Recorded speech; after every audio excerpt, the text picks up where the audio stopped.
মনিরহাট সদর থানা। আমার নাম মোহাম্মদ নুরুন নবী। এখানে গতকালকে আমরা একজন আসামিকে গ্রেপ্তার করেছি।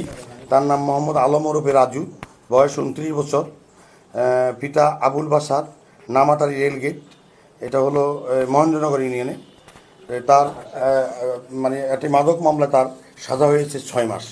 এছাড়াও তার বিরুদ্ধে আমার থানায় আরও 3টি ওয়ারেন্ট পেন্ডিং আছে।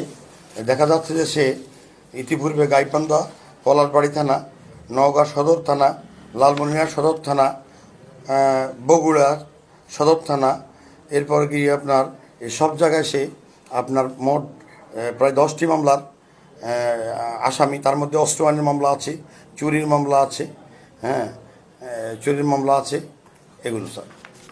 তাকে গ্রেপ্তার করছি, সে আমাদের হেফাজতে আছে, তাকে আদালতে সোপর্দের প্রক্রিয়া চলছে।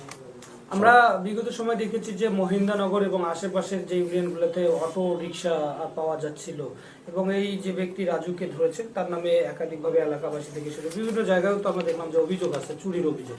তার সঙ্গে কোনো সংশ্লিষ্ট পেয়েছেন কিনা? না, আমরা আপাতত সে তার বিষয় এই মুহূর্তে নতুন কোনো বিষয় সংশ্লিষ্টতা নয়, যেহেতু তার অনেকগুলো মামলা আছে।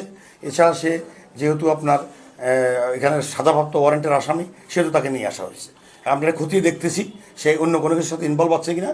আমরা তার মোবাইল নাম্বার নিয়ে আমরা প্রযুক্তির মাধ্যমে কাজ করার চেষ্টা করছি। ইনশাআল্লাহ যদি সে অন্য কোনো সাথে জড়িয়ে থাকে, তাকে সেগুলোর বিষয়ে মানে আইনগত ব্যবস্থা নেওয়া হবে।